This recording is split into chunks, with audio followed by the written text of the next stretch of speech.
Hello అండి, అందరికీ నమస్కారం. మీ సేవ మీ అందరి సేవకి స్వాగతం. సో ఇవాళ టాపిక్ వచ్చేసి ఇంటింటికి ఇందిరమ్మ కుట్టు మిషన్. సో వాటి యొక్క ఫుల్ డీటెయిల్స్ అండ్ ఎలా అప్లికేషన్ చేయాలనేది ఈ వీడియోలో పూర్తిగా చూడండి. సో లాస్ట్ వరకు చూడండి. ఏదైనా డౌట్ ఉంటే ప్లీజ్ కామెంట్ సెక్షన్లో కామెంట్ చేయండి. అండ్ ఫస్ట్లో వచ్చేసి నేను మీకు ఇమేజెస్ పెడుతుంటాను. సో నేను ఇంట్లో నుంచి చేస్తున్నా కాబట్టి సిస్టమ్ నా దగ్గర లేదు ప్రెజెంట్. యాక్చువల్గా ఫుల్ బిజీ అయిపోయింది మీ సేవా సెంటర్స్ అన్నీ కూడా. సో ఇక్కడ చూసుకున్నట్టయితే మీకు పర్సనల్ డీటెయిల్ అప్లికేషన్ అని ఉంటుంది.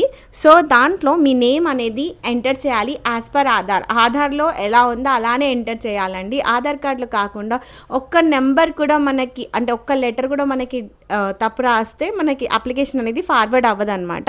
సో ఆధార్ నెంబర్ రాసిన వెంటనే రేషన్ కార్డ్ నెంబర్ అనేది ఆటోమేటిక్గా ఫ్లెక్స్ అవుతుంది. ఆ తర్వాత ఏరియా, విలేజ్లో అయితే రూరల్, సిటీలో అయితే మాత్రం అర్బన్ అని మాత్రం సెలెక్ట్ చేసుకోవాలి. ఆ తర్వాత ఫాదర్ నేమ్ లేదా హస్బెండ్ నేమ్ని ఎంటర్ చేయాలి. అండ్ ఇక్కడ చూసుకున్నట్టయితే మీ సేవా ఇన్కమ్ సర్టిఫికేట్ దానికి మనకి మ్యాండేటరీ సింబల్ అనేది లేదనమాట. అంటే స్టార్ మార్క్ అనేది లేదు అనమాట. సో ఇన్కమ్ సర్టిఫికేట్ అనేది మ్యాండేటరీ కాదు. మాన్యువల్గా మనం ఇక్కడ చూసుకున్నట్టయితే డేట్ ఆఫ్ బర్త్ ఎంటర్ చేసినాక ఇక్కడ యాన్యువల్ ఇన్కమ్ అని ఉంది కదా, ఆ యాన్యువల్ ఇన్కంలో మీరు విలేజ్లో అయితే 1,00,000 నుంచి 1,50,000 మధ్యలో మనం ఎంటర్ చేయాలి. అర్బన్ అయితే 1,00,000 నుంచి 2,00,000 మధ్యలో. అంటే మీకు ఆల్రెడీ ఇన్కమ్ సర్టిఫికేట్ ఈ ఇయర్ది ఉంటే మాత్రం as per the income certificate డాక్యుమెంట్లో ఆటోమేటిక్గా ఫ్లెక్స్ అవుతుంది. అర్బన్ వాళ్ళకి మాత్రం 1,50,000 నుంచి 2,00,000 మధ్యలో మనం ఎలిజిబుల్ అనమాట. సో తర్వాత ఇక్కడ మ్యాటర్ స్టేటస్ అండ్ జెండర్ అయితే ఫీమేల్స్ కదా, అందరికీ ఫీమేల్స్కే ఉంది అనమాట. సో ఇక్కడ పర్టికులర్గా ఎలాంటి కేటగిరీస్ అనేది ఇవ్వలేదు. అంటే ఈ క్యాస్ట్ వాళ్ళే అప్లికేషన్ చేసుకోవాలి అనేది ఇవ్వలేదు. మహిళలు ఎవరైనా సరే మ్యారేజ్ అయిన వాళ్ళందరూ అర్హులే దీనికి, అన్మ్యారీడ్ వాళ్ళు కూడా అర్హులే. సో నేను ఇక్కడ చిన్న వీడియో క్లిప్ అనేది మీకు ఇస్తున్నాను. అందులో చూసుకున్నట్టయితే మీరు మ్యారేజ్ వాళ్ళకి, అంటే నేను యాక్చువల్గా ఫోన్లో తీశాను. అండ్ మ్యారేజ్ వాళ్ళకి married and destitute and divorced, widow and disability వాళ్ళు కూడా దీంట్లో ఎలిజిబుల్ అనమాట. అన్మ్యారీడ్ సెక్షన్లో కూడా మీరు చూసుకున్నట్టయితే వీడియోలో చూపించిన విధంగా డెస్టిట్యూట్, డిజబిలిటీ, ఆర్ఫనస్, సింగిల్ వాళ్ళు కూడా మనకి ఇందులో అప్లికేషన్కి ఎలిజిబుల్ అనమాట. సో ఇందులో ఇంకా వచ్చేసి మనకి caste certificate mobile number enter చేసిన తర్వాత ఆల్టర్నేట్ మొబైల్ నెంబర్ కూడా ఇవ్వండి. సో దట్ మనం ఫోన్స్ సమ్టైమ్స్ ఎత్తకపోతే ఆల్టర్నేట్ నెంబర్ అనేది మనకి యూజ్ అవుతుంది. అండ్ ఇందులో వచ్చేసి క్యాస్ట్ సర్టిఫికేట్ అనేది ఎంటర్ చేయాలి. మీ సేవా సర్టిఫికేట్లో ఉన్న సిఎన్డి నెంబర్ని ఎంటర్ చేయాలి అనమాట. చాలామంది నాకు నా ఓల్డ్ వీడియో చూసి నాకు మెసేజ్ చేస్తున్నారు, అక్క నాకు క్యాస్ట్ సర్టిఫికేట్ అనేది ఫ్లక్చ్ అవ్వట్లేదు, అంటే నో రికార్డ్ ఫౌండ్ లేదా ఇన్వాలిడ్ అనేసి వస్తుంది అని. అంటే ఆఫ్టర్ తెలంగాణ తర్వాత మీరు క్యాస్ట్ సర్టిఫికేట్ అనేది అప్డేట్ చేయించకపోతే మాత్రం క్యాస్ట్ సర్టిఫికేట్ అనేది అప్డేట్ చేయించాలి. సో మీ సేవాస్కి వెళ్ళి caste certificate, fresh caste certificate అనేది అప్లికేషన్ పెట్టుకుంటే మీకు న్యూ క్యాస్ట్ సర్టిఫికేట్ అనేది వస్తుంది అనమాట. సో దాని యొక్క డీటెయిల్స్, క్యాస్ట్ సర్టిఫికేట్కి ఏమేమి కావాలన్న లిస్ట్ అవుట్ నేను లాస్ట్లో ఇచ్చేస్తాను, చెక్ చేసుకోండి. అండ్ తర్వాత వచ్చేసి క్యాస్ట్ సర్టిఫికేట్ ఎంటర్ చేసిన వెంటనే మనకి name as per the cast and ఈ సబ్ క్యాస్ట్ ఇంకా ఇవన్నీ కూడా ఆటోమేటిక్గా ఫ్లక్చ్ అయిపోతుంది అనమాట మనం క్యాస్ట్ సర్టిఫికేట్ నెంబర్ ఇచ్చిన వెంటనే.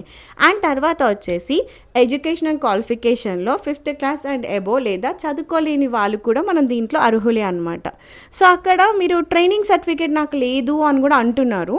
సో ట్రైనింగ్ సర్టిఫికేట్ అనేది మ్యాండేటరీ లేదండి, మీ దగ్గర ఉంటే మాత్రం ఖచ్చితంగా అందులో అప్లోడ్ చేయండి.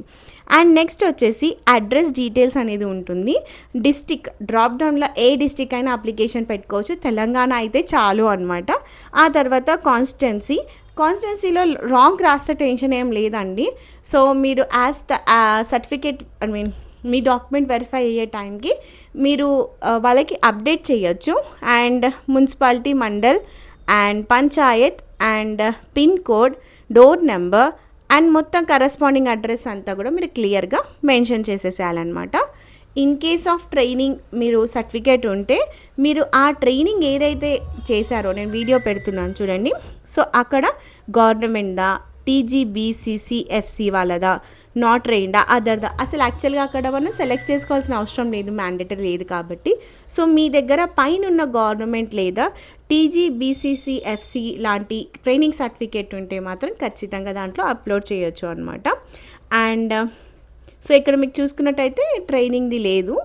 అండ్ తర్వాత డిస్టిక్ అవన్నీ ఎంటర్ చేసిన తర్వాత అటాచ్మెంట్ చూసుకోండి.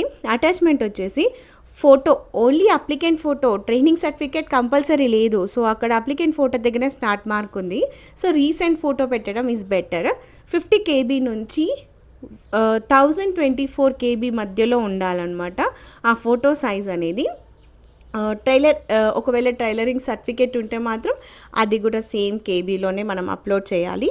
ఆ తర్వాత సెల్ఫ్ డిక్లరేషన్ అని ఉంది కదా, అక్కడ మనం చెక్ చేసుకోవాలన్నమాట. ఒక చిన్న బాక్స్ ఇచ్చింది కదా, అక్కడ టిక్ మార్క్ చేసుకున్న తర్వాత ప్రివ్యూ కొట్టిన వెంటనే మీ డాక్యుమెంట్ అనేది చూపిస్తుంది. ఆ తర్వాత సబ్మిట్ బటన్ కొట్టిన వెంటనే నా రిక్వెస్ట్ ఏంటంటే ప్లీజ్ ప్రింట్అవుట్స్ అనేది ఒక 2-3 తీసుకోండి. వెరిఫికేషన్ టైంలో మనకి యూజ్ అవుతుంది. ఐ హోప్ ఇది చాలా నీడీ ఉన్న వాళ్ళ అప్లికేషన్ పెట్టుకొని మీ అవసరం ఉన్నది వాళ్ళందరికీ చేరుతుంది అనేసి అనుకుంటూ thank you for watching. And don't forget to checkout the cast certificate details. So snap తీసేసుకోండి క్యాస్ట్ సర్టిఫికేట్కి ఏమేమి కావాలి అనేది. అండ్ అప్లికేషన్ అనేది క్యాస్ట్కి కూడా అప్లై చేసుకోవచ్చు.